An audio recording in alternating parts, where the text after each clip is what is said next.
Dans ce premier exemple, nous allons donc voir comment valider donc du texte. Ici, nous avons toute une sélection. On peut faire d'abord, on peut donc sélectionner ici. Nous avons donc jusqu'à 30 entrées ici. On vient donc dans valider les données ici. D'accord? Validation des données. Nous avons donc OK. On vient à ce niveau. On va dire donc ici.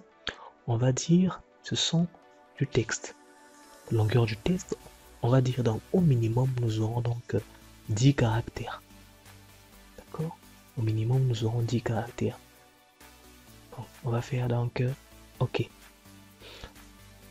Alors ici, là, on peut avoir un message. On va dire donc message.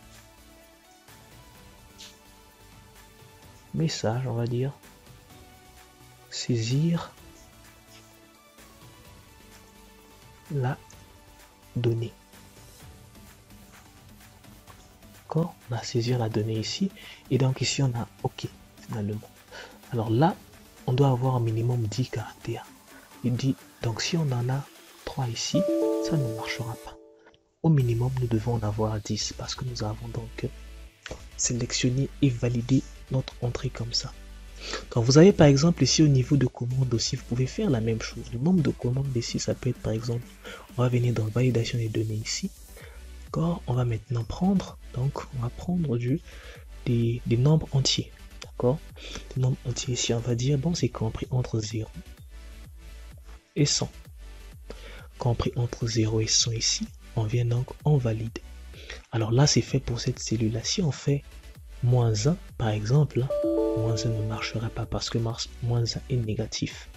Donc là, si on vient ici et qu'on fasse 7, ça va marcher. Tout simplement parce que nous l'avons juste appliqué ici. Alors si on veut qu'il s'applique sur les autres cellules, on va venir ici, on va tirer ici jusqu'à ce niveau. Et à présent, si on vient ici dans cette cellule-là, on faisait moins 1, d'accord? Moins 1, ça ne marcherait pas. Donc, par exemple, ici aussi au niveau de date, on peut venir à ce niveau-là. On va venir validation des données, on va prendre des données, on va dire donc c'est une date comprise entre, on peut mettre le 1er 9e mois 2020 et la date de fin, on fait ceci. Alors le message d'alerte, on va dire par exemple, donc on va d'abord dire message, on va dire saisir la date. Alors ici on a donc alerte d'erreur. Bon, vous pouvez aussi mettre donc, vous pouvez prendre un style, ça peut être ici le style stop, le style avertissement ou encore le style information. Alors vous pouvez aussi mettre le titre ici, hein, ou encore le message d'erreur ici.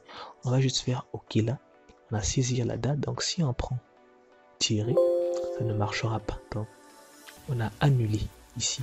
Mais si on prend une date, on va prendre le 3, le 4, donc on va prendre 9e mois 2020. Là, il respecte en fait ce que nous avons fait de la validation des données. Maintenant, il y a une certaine façon maintenant pour faire une liste déroulante. Alors, supposons ici que sur commande, nous avons donc 3 types de commandes. Commande 1, commande 2, commande 3. Au lieu chaque fois d'écrire commande 1, commande 2, commande 3, nous allons donc insérer une liste déroulante. On va venir ici à ce niveau, validation des données. Là, nous avons ici option, nous avons ici liste et ici on a la source. Alors la source, vous pouvez donc sélectionner une plage où se trouvent les données que vous souhaitez insérer dans votre liste, dans votre cellule, ou encore vous pouvez l'écrire. Donc on va faire les deux. La première des choses que nous allons faire, on va écrire d'abord, on va dire donc CM. On va faire CMD1 comme commande 1, point virgule CMD2,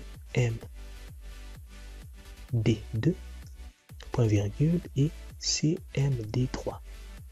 Alors ça veut dire que là c'est le premier élément de la liste, le second élément de la liste et le troisième élément de la liste.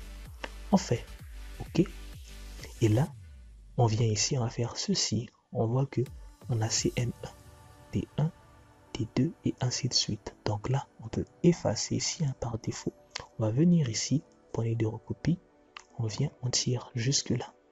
Alors là, vous pouvez voir si on arrive à ce niveau-là. eh bien ça a marché correctement sans problème.